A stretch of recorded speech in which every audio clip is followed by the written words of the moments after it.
ọmọ ẹlẹ ele làbí làbí ele jùrí ele rẹ̀ mí o mo lẹ́nu I'm hotter than fire give me some water this guy dey make me dey stagger I no go retire I make sure you give me some rondo alata make sure. ẹ̀yin lẹ sọ nìyẹn. mo ń gbọ́ àwọn orin àwọn bàbá legendary àwọn bàbá barrister K1 the ultimate mo ń gbọ́ gbogbo àwọn orin so mo wá fi ń compose tọ̀dọ̀ mi so kò dẹ̀ sí orin náà tí mi ò bá mọ orin yẹn tẹ́lẹ̀ tí n bá gbọ́ voice mi máa twist sí. ẹ fún wa lẹ́sàmpù orin kan tẹ́ ti gbọ́ tí voice yín ti twist sí rí. mo ti láǹfààní àti ṣiṣẹ́ pẹ̀lú boss Alhaji Pasuma Wonder nice alápòméjì J1 Big Bamo Idris Abdulkarim wọlé small doctor wọ́n pọ̀ tí mo lè rántí. kílẹ̀ yẹn àti pàṣẹjọ ṣe. music industry ayé ìgbà kan wà it is all about talent when you are talented you pick but nísìnyí it is about no money no fame. tí o bá ti sówó kò sí fame. tẹ́rí ti ṣe mọ̀ ẹjọ́ wa ẹjọ́ ń gbé but àwọn kò sọgbọ́n tẹ̀yàn ní. ẹjọ́ ń gbé. mo sọ pé cousin mi ni so àjọ ń gbé ni nígbà yẹn so issue kan ṣẹlẹ̀ bí misunderstanding but later èmi wò pé a lè máa bá a lọ báyìí mo dẹ̀ ń try láti lọ sí DM bẹ̀bẹ̀ pé ó jẹ́ ká gbàgbé pé àwọn èèyàn mọ̀ àpapọ̀ moves àwọn èèyàn tó ń jà tó máa reconcile jẹ́ ká náà ṣerú ẹ̀ kò dẹ̀. T.Code náà rè o Mr. Metaphor.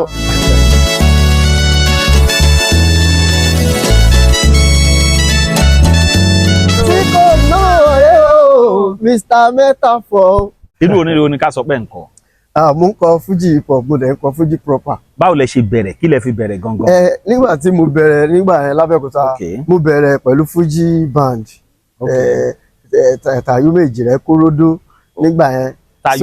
Tayuma Taiwo Èjìrẹ́ Kóródó. so ìgbà tó wá yá tí Shema cousin mi ni so tí bá ti lọ studio ẹ̀. ṣe ilérúkù. Shema lérúkù Shema tí bá ti lọ sí studio ẹ̀ ó máa ní ọ̀gbẹ́ni pé Fuji ẹ̀yẹ lásán kìnìkan ó wá dọjọ́ kan tó ń record orin lọ́wọ́ baby show wa ọmọge show wa so tó yẹn ṣe beat lèmi ń fi Fuji mi ni mò ń fi sí ọ̀nà ọmọ wa ó yẹ kó lè ju nǹkan sí kìnìún náà kí ló dé tí mi nílé tí mo ṣe feature nígbà yẹn nínú baby show wa so later wọ́n tún wá ń ṣe mí mo tún wà ń bẹ̀ àpé ọ̀gbẹ́ni ó tún máa fi sílẹ̀ yìí náà because àwọn èèyàn láìkí ti first one yẹn la fi ṣe hotter than fire yẹn ni mo ṣe. now ìgbà tẹ́ kọ́kọ́ bẹ̀rẹ̀ Fuji lẹ fi bẹ̀rẹ̀. ni mo fi bẹ̀rẹ̀. lábẹ́òkúta yìí ọdún wo nìyẹn.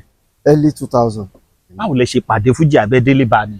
nǹkan tó ṣẹlẹ̀ ni pé mi ò délé bá orin o kàn rántí pẹ́gbọ́n mi kan ti kọrin nígbà kan but èmi mo kàn rí pé nígbà tí mo bẹ̀rẹ̀ sí ní dàgbà orin ló máa ń ṣe mí so tí mo dẹ̀ ṣe bẹ̀rẹ̀ yẹn mi ò bá lé mi ò dẹ̀ kọ mo rí pé bọ̀ Ọlọ́run. ẹ ṣe wá ń kọ́ tẹ̀yìn ẹ wá lọ sẹ́nu ẹ̀yìn ẹnìkan ni láti develop ẹ̀ abálẹ̀ develop ẹ̀ tó wá di ohun tí.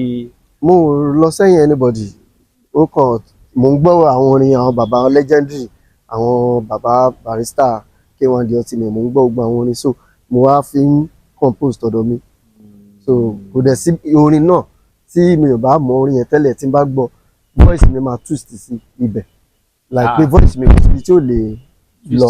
ẹ fún wa lẹ́sàmpù orin kan tẹ́ ti gbọ́ tí voice yín ti twist sí rí.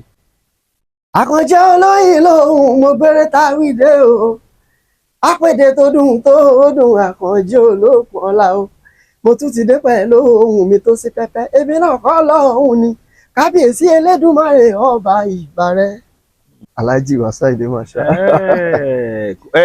gbọ́ pàṣọ rí. mo gbọ́ pàṣọ. ẹ jẹ́ n wò. ẹdún dàbí lórin báyìí lórin rè èmi máa ti worí tó dòde sọ fún wọn kó má fòkun sọrùn ohun ẹja. ẹ gbọ́sẹ̀ fi òrì. orí owó lórí mi mo jí lówùúrọ̀ yìí mo bẹ́lẹ̀ dá sọ̀rọ̀ wípé kò rí mi lànà rere fún mi orí owó lórí. ṣe gbọ́ Saheed Òṣùpá rí. yes na. ọlọ́run ọba ọ̀rọ̀ rẹ̀ gàgàrà àlò tóbi lọ́ba ọ̀rọ̀ rẹ̀ dàbí nǹkan èjìlá lóyìn lóhùn táyé olórin màmá rẹ mo ti gbọ́ yín tó dùn táyé olórin màmá rẹ̀. ẹ gbá yín lọmọ wúrà rẹ. Ebi kì í pagún dọjọ́ alẹ́ agbẹnigbèrè pàdé olókùn. báwo lẹ ṣe wá dá báǹdì lẹ̀? Mo ti ìgbà tí mo kéré tí mo wà ní kékeré náà lèmi náà tí mo ti ní báǹdì kan tí mo mì báyìí dà ní pé mo láwọn ọ̀rẹ́ tájọ máa kó pẹ̀pẹ̀ pángolo gbogbo abọ́ táwọn yóò ní yàrá tó fi ń dáná àwọn máa lọ lagi mọ́ ládùúgbò wo nìyẹn? ní Ọjàgbò ní Gbàgùrà. So a máa ṣáàdá ọgbẹ́ àti kàbírárì o tó máa nà ṣe so bẹ́ẹ̀ náà ti rí pé láìpẹ́ leader ni ẹni yìí máa jẹ́ because a máa kọrin ṣe gbogbo ẹ̀ nígbà tó yá náà di pé táwọn ẹ̀gbọ́n bá ṣe tán bímọ ládùúgbò ọ̀gbẹ́ni wa wọ́n máa gba speaker a máa lọ ṣe ìkómọ so láti bẹ̀ ló ti bẹ̀rẹ̀ díẹ̀ tó fi jẹ́ pé ó débi tí ó dé. Tí mo lè rántí pé band pé yes mo ń lo band like professionally that was 2004 yes. 20 years ago nìyẹn. Yes. ẹ launch ẹ. tí mo ṣe jẹ́ ká jó ijó tí a kọ síwé navigato díjó Táíwò Kòródò bẹ́ẹ̀ ni. ní Akínolúgbadé ìgbà yẹn tẹ ṣe launch ni. bẹ́ẹ̀ ni sà. kí ló wá gbé yín sí pop gangan? ìgbà tí mo bẹ̀rẹ̀ ní 2004 ìgbà tó di bí 2008 10 yẹn ni mo wá wọnú hip hop dáadáa tí mo rí pé hip hop náà tún dùn wọ́n dẹ̀ fẹ́ mi láti ìgbà tí mo ti kọ́ láyé tí mo wá yẹn àwọn èèyàn tó máa ń pè mí sí collaboration featuring pé bàbá Dáyọ̀ Fújì kan help us put am for hip hop so èmi náà wà pé mo lè ṣe méjèèjì náà tí wọ́n bá pè mí sí show iye wo lẹ fẹ́ bẹ̀ ṣé kí live band ni àbí hip hop show so nǹkan tó ṣẹlẹ̀ ní ẹ̀rọ. First record yẹn kí lẹ pè? Introduction. ṣé ẹ rántí díẹ̀ lára ọ̀tẹ̀ kan? Ẹ̀ẹ́dúnjọ́ bí mo ti gbóríde mo tún ti gbóríde kẹ̀yìn èèyàn wa gbájú Fújì hip hop lórin tèjì rẹ̀ ẹni bá mọ orú ẹ̀ tó yá bẹ̀rẹ̀ mújú. Second record mo ṣe hip hop ni mo padà fi ṣe yẹn. kí lẹ kọ mẹ? mo kọ Asonto Fújì rè o Asonto Fújì ṣèkè ẹ̀bọ̀dì kò mújó. Asonto Fújì ni second one. bẹ́ẹ̀ni. Now ẹni lyrical ló gbé yín wọ hip hop. òun ló gbé mi ràn mí. kò ṣe record label mọ́ for a very long time but CEO Secret Palace ní lọ́wọ́ yìí sí tó dẹ̀ pé Ọlọ́run ti gbà fún àlàyé. lyrical tajọ wà ní studio Blueprint ní Kwari Road nígbà yẹn ìkejì Bright Ìjábọ̀. bẹ́ẹ̀ni àwọn èèyàn tún dé àpá. gbà á mo pàdé Àǹtí Láìdé ní event kan ni I think Bọ̀dá Saheed Balógun náà ṣe party so la pàdé so aṣá sọ̀rọ̀ mo introduce ara mi so ibi lélẹ́yìí kíní kan rẹ̀ stay number so ibẹ̀ láti bẹ̀rẹ̀ sí ní sọ̀rọ̀ pé èmi náà ní interest nínú industry yẹn pé àwọn fẹ́ ṣe record label kò sí problem pé tó bá ti yá wọn ìwọ ni mo máa jẹ́ first artist mi ó yà náà pé inú mi máa dùn láti bẹ̀rẹ̀ so ìgbà tó di pé contract wa tán táwọn náà available mọ́ lọ bímọ lábúrò ṣògbẹ̀ ni àfi sign another ẹ̀wọ̀n àwọn ni mo ṣe ẹ̀kí lórúkọ ẹ̀ fún Asonto Fújì mo ti record ẹ̀ ká tó pàdé ṣùgbọ́n nígbà tí mo pàdé wọn mo wá lọ tún ṣe dáadáa la fi. These days àwọn promoter ò kí ń fẹ́ push artist mọ́ due to experience tí wọ́n ti ní sẹ́yìn so ó jẹ́ kí ó tough fún most people tó fẹ́ dìde because àwọn òkè táwọn bá tún gbélé ṣé kò ní ṣe nǹkan tí lágbájá ti ṣe fún mi so èmi náà tí mo yẹ jókòó yìí mo láwọn ọmọ tí wọ́n ṣẹ̀ ń bọ̀ wọ́n máa wá sí DM mi bàbá I want you to promote me èmi kan tí mo ṣe wẹ́n tó máa promote mi Ọlọ́run máa bá mi dá yín lóhùn so wàhálà yẹn pọ̀ bàbá wàhálà yẹn pọ̀. Now T.Code. Yes sir. kí ni mí ní T.Code yẹn náà? Táíwò Kòródò náà ni.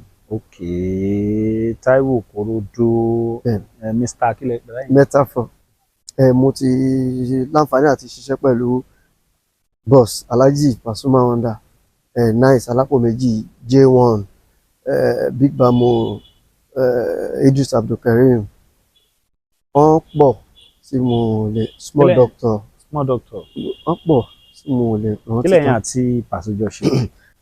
bàbá àti bá ń sọ̀rọ̀ bàbá máa ń ṣe báyìí always ni because Alhaji Pasuma wọ́n jẹ́ èèyàn tó yẹ pé lọ́jọ́ tí mo pàdé wọn náà sọ pé so ojú báyìí lọ́wọ́ tó ní voice burúkú ẹ̀ fẹ́ gidi kan mo ní àfi sùúrù bàbá so mo ní mo fẹ́ kọ́ iṣẹ́ pẹ̀lú mi náà ó yá anytime mo wà you are talented, I will do it. Ṣé kí n tó travel out, wọ́n fẹ́ travel out. Kẹ́ tó lọ wọ́n dẹ̀ fúnra wọn bàbá fi mọ́tò wọn gbé mi lọ sí studio tí mo fẹ́ lọ. Pé mọ́tò ẹ̀dá mo ní mi ní mọ́tò Alhaji Pasuma Wonder. Pé o ní mọ́tò àwọn ní mọ́tò wọn ní okay wọ́n fi navigator yẹn gbé mi lọ sí studio ní grammar school ní after Omole ká tó dé Bega, so a lọ record. So ẹni tí ó ní studio gan òkè ìwọ gbé pàṣọ wá síbí báwo ló ṣe mo ní Ọlọ́run ló ṣe. So tí n bá ti ń dárúkọ wọn always máa ń fi pé no. So mo ti rí gẹ́gẹ́ bíi pé bàbá yìí Alhaji ò ń ṣe èèyàn kan tó yẹ pé ó máa ń downgrade èèyàn. So always ibi tán bá tún ti rí mi sìn tí kò kí ló tẹ̀lé gan kí ló wà fún ma ní bàbá it is well.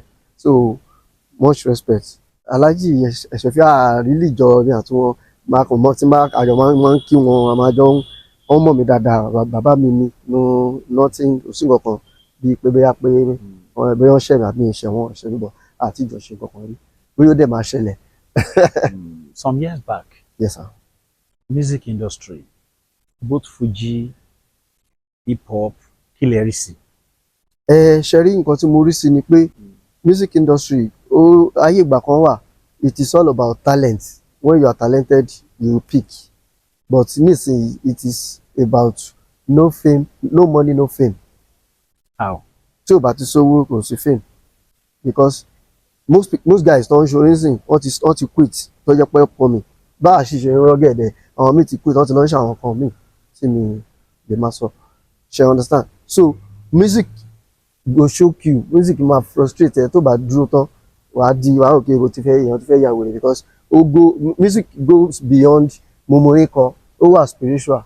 So téèyàn bá ti ready pé sẹ́ àní kọ́ọ̀lì mi lélẹ̀ sẹ́ nǹkan tó bá gbà wọ́n máa pẹ̀gàn wọ́n máa gbọ̀n ẹ́ wọ́n máa bú ẹ, but tó bá ti wo bẹ̀ tọ́lọ́run bá ṣe tán fún ẹ ó máa ṣẹlẹ̀. So music ń sìn tẹ́lẹ̀ tá a bá drop orin àwọn èèyàn máa pè from everywhere, baba I hear your song for so radio, so we you no fit come give us no be so no vex àwọn náà máa béèrè fún nísìn tó bá fẹ́ èèyàn mi gan tó fún lówó á kàn ṣe bó ṣe lè ṣe. So but owó bá wà dáadáa láàrin ìsìn yìí sí January ariwo ẹni ọ̀hún pa tó owó bá wà, so because ẹni tó bá tẹ́ ẹ ní tẹ́ ẹnu bá jẹ. Báwo ló ń ṣe fowó push ara mi get àárín yẹn? Owó náà máa san fún anybody kìí sìn tí mo bá rówó sìn tí mo bá fún àwọn influencer ní TikTok lówó, tí mo fún rédíò lówó, tí mo fún àwọn TV stations lówó, tẹ́ pé anywhere orin yẹn ló ń gbọ́ by force by fire àwọn máa kọ́ orin dẹ̀ níyì spirit tó wà náà ni pé tí ẹ bá ń gbọ́ ẹ máa bọ́ sí lẹ́nu kí ló dẹ̀ dé báyìí torí pé ẹ ti rán owó iṣẹ́ ló fà bọ́ tó bá so èèyàn kan máa fáwọn tí bàbá ní download. Ṣé ká sọ pé kò sówó ńlẹ̀ báyìí? Kò sówó ńlẹ̀ rìn tó bá mo ní orin ńlẹ̀ tí mo ṣẹ̀ṣẹ̀ ń sìn tẹ́ pé ká lówó wà ńlẹ̀ bàbá ó ti máa tẹ́rí ti ṣé màá rí mọ̀ mo ti bẹ̀bẹ̀ mo ti ṣe gbogbo nǹkan. Ṣé ẹja ni? A ní misunderstanding ní way back nígbà yẹn. Àjọ ń gbé but àwọn kò sọgbọ́n tèèyàn ní. Ẹjọ́ ń gbé? Mo sọ pé cousin mi ni, so àjọ ń gbé ni nígbà yẹn, so issue kan ṣẹlẹ̀ bí misunderstanding but fine kálukú ṣá wà lórí ọwọ́ ẹ̀ but later èmi rò pé a lè máa bá a lọ báyìí mo dẹ̀ ń try láti lọ sí DM bẹ̀bẹ̀ pé ó jẹ́ ká gbàgbé pé àwọn èèyàn mọ̀ àpapọ̀ moves àwọn èèyàn tó ń jà tó máa reconcile tó máa ń wú àwọn social media pé lágbájá àti lágbájá ti yọ jẹ́ káà náà ṣe rẹ̀. So mo ti bẹ̀bẹ̀ ṣe oríṣiríṣi pé ẹ̀gbọ́n tó jẹ́ ẹ̀gbọ́n tiẹ̀ mo tún sọ fún wọn ṣé ó ń gbé àwọn tí wọ́n mọ̀ rí náà jọ jẹ́ nǹkan kan wọ́n jọ tó ń bless wọn mi ìfẹ́ dárúkọ tó yẹ pé ẹlòmíì gbé bíi 5 million kó ní club ẹ̀ níjọ́ kan more than that sef mo dẹ̀ ó help me but mi mọ̀. So kò sí ohun tọ́lọ́run lè ṣe maybe through this program tá à ń ṣe ń sìn kò sí ohun tọ́lọ́run ṣe Shayman lyrical. àjọṣe hotter than fire. Yes ẹjọ ṣe ni mo rántí náà I'm hotter than fire give me some water. Ìyanu àṣẹlẹ̀. Mo gbà. Ìyanu àṣẹlẹ̀. Ó dẹ̀ ṣe kára wọn ẹ lórin kan wà nílẹ̀ báyà mi. Bẹ́ẹ̀ ni mo ní orin méjì tí mò ń promote nsìn tó yẹ pé lọ́dọ̀ tèmi mo rí pé mo gbìyànjú díẹ̀ but tó bá yẹ pé agbára wà láti push ẹ síta àwọn èèyàn máa ní pé so. Tó ní yẹn ti wà ń ta ni. Mo ti fi síta but bàbá òun náà ni mo padà sọ yẹ pé nǹkan tí ò ti jẹ́ kó go viral. Yes ni pé. Ẹ ó ṣe kára àwọn fan kan náà tó ti rí yín tó ń wò wá náà. Mo máa appreciate o. ìròyìn ayọ̀ rèé fún gbogbo ẹni tó wà ní London àtàgbègbè ẹ̀. Arahim Afro-Caribbean Cash and Carry, import and export of African foods, also help to pay school fee in UK for Nigeria with money transfer to UK and back to Nigeria. Arahim Afro-Caribbean Cash and Carry wà ní Graham Excess RM 139YS Up Minister Road, South Graham, London. Gbogbo èyí tẹ́ wà ní London pátá ó yá ẹni ìṣó lọ́dọ̀ Arahim Afro-Caribbean Cash and Carry. Ibẹ̀ gangan ìfọ̀kànbalẹ̀ wà. Kẹ́ni máa ní ṣóhun ló ní wàhálà, ṣe bọ́lọ́hún ọba ló ní ìfáínà, àṣebàjẹ́ ti jábọ́ lórí fàrándà, bá mi sọ̀rọ̀ kó ti jọ̀rọ̀ dìrábà. Ìrírí mi ló sọ mí dolùkọ́, tó bá fẹ́ rújú mọ̀ sátolùṣọ́, àkànjí ní kò ṣe sàlàkọ, ẹni sọ lẹ́nu ló ṣàpòyàkọ. Ẹ fún wa nínú àwọn orin tẹ́ ti kọ tẹ́lẹ̀ tí àwọn èèyàn máa gbọ́dọ̀. Mo ti mọ̀ tipẹ́ o, mo ti mọ̀ ibi ọ̀rọ̀ mi ń lọ, mo ti mọ̀ ibi ayọ̀ ni o, mo ti mọ̀ ojú títọ̀ sámi, mo ti mọ̀ ìgbà tí mo rí jẹun tí ò sẹ́ràn níbẹ̀, ta ni mo rí ìgbà tí mo rí wọṣọ tí ò dá ìsọ̀rùn, kí ló rí sọ bàbá tí ṣe hàn afẹ́mọ̀ bínú orí mi, wọ́n parọ́ ìtàkùn tó ní kẹ́rì kó má wọnú odò, àbálọ ní owó ti dé, mo ti mọ̀ tipẹ́ o, mo ti mọ̀ ibi ọ̀rọ̀ mi ń lọ, mo ti mọ̀. Ṣé fújì ẹ ṣì wà ń di fújì báyìí? Mo ṣì ń kọ fújì o tí mò ń lọ sí normal, àwọn olóòtú ẹ̀ wá ń help mi lọ́wọ́ ẹ̀ tí mò ń lọ fún shows, wedding, burial ceremony, ìṣílẹ̀ and all that, tí mo wá lọ ń kọ jùjú K1 style gbogbo ẹ̀ mọ́ra wọn tí àwọn èèyàn dẹ̀ máa ń testify. Sọ níbi tá a bá ti ráhùn tó ń wà ń sìn, wọ́n fẹ́ ṣe any event tí kò tí wà ń bẹ̀. Mo wà ń lé o, mo wà ń lé. TMA Àkànjí kọrin fún wa, TMA Àkànjí lùlù fún wa, tèmi bá ti lùlù kẹ́yìn gan ya bẹ̀rẹ̀ jó, tí n bá ti jù kẹ́yìn gan ya àwọn o, mo ní tí n bá ti jù ẹ bẹ̀rẹ̀ bá mi jó, tí n bá ti dù. T.Code náà rè o. T.Code náà rè o, Mr. Metaphor. T.Code, àgbàtẹ́ tí ń kọrin yẹn, ẹ ti lọ sí ṣòrí tí nǹkan kan ṣẹlẹ̀ tó jẹ́ bíi má ní gbàgbé? Èyí tó máa ń ṣẹlẹ̀ tó jẹ́ má ní gbàgbé ni pé nígbà tí ò sí mọ́tò lọ́wọ́ mi mọ́ yẹn, tó yẹ pé tá a bá lọ show lálẹ́, èmi àtàwọn ọmọọṣẹ́ mi, ó máa ń jẹ́ nǹkan tó máa ń mú mi ronú gan, tí mo dẹ̀ máa ń sọ fọ́lọ́run pé kọ́lọ́run ṣe àánú, kọ́lọ́run dá mi lóhùn, tó yẹ pé a máa rugged láti kúrò ní event place, ṣe understand? So ìyẹn ni nǹkan tó máa ń dùn mí jù sí, tó máa ń ká mi lára gan, máa ń dùn mí. Kí ló ṣe mọ́tò yín? Time yẹn ó ní jù ní tó dẹ̀ pé ó wá fẹ́ sọ̀rọ̀ ẹ̀ di àgbà náà, ṣe pé ó ti yẹ kí n fi jẹun. Chrysler Pacifica ó dàbí bíi Venza báyìí, so 8 plug àbí 6 plug? I think 8 ni o. So ìgbà tó ti lọ báyẹn ó ṣe díẹ̀. Ẹ̀kọ́ tó ń tọ́lọ́run lè ṣe, Ọlọ́run á dẹ̀ ṣe ìyanu. T.Code náà ní bóyá ẹ fẹ́ pè wọ́n, bóyá ẹ fẹ́ pè wọ́n fún òde eré, tàbí ẹ fẹ́ ṣe anything tó ní ṣe pẹ̀lú hip hop, tàbí ẹ fẹ́ ṣe singles, ẹ fẹ́ ṣe oríkì, ẹ fẹ́ kíra yín fọjọ́ bí àbí? Wọ́n máa ń ṣe yẹn náà, wọ́n lè fún yín ní pop mọ́ fújì. Alákọ̀yí mo dé pẹ́ lóhùn mi, èmi kọ́ Ọlọ́run ọba ni. Ọlọ́run ló ṣe oore f'Àkànjí, ẹdún dàbí olórin àpèdè tó dùn màre. Wọ́n máa pa láwọn Ẹlẹ́dùmarè ló máa ń ṣoore, ohun Ọlọ́run bá ṣe kò lè bàjẹ́.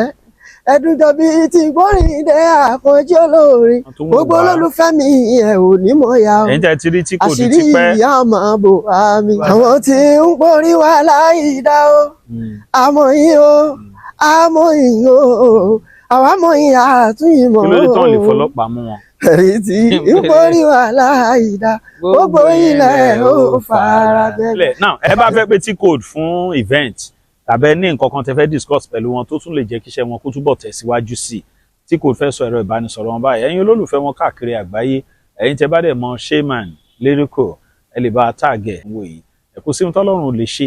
Bẹ́ẹ̀ náà bá dẹ̀ jẹ́ record label tàbí iléeṣẹ́ kan tó promote àwọn olórin, torí àwọn kan wà máa fẹ́ promote olórin tán ní fẹ́ jẹ́ kórúkọ wọn jáde, àti rírú ẹ̀ nílùú òyìnbó, ó wà káàkiri Nàìjíríà. T.Code, ẹ fáwọn èèyàn ní tẹlifóònù nọ́mbà yín.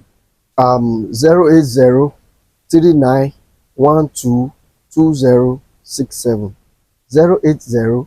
08039122067. Thank you very much, sir. Yes, sir. Yes, sir. I Yes, sir. appreciate it, sir.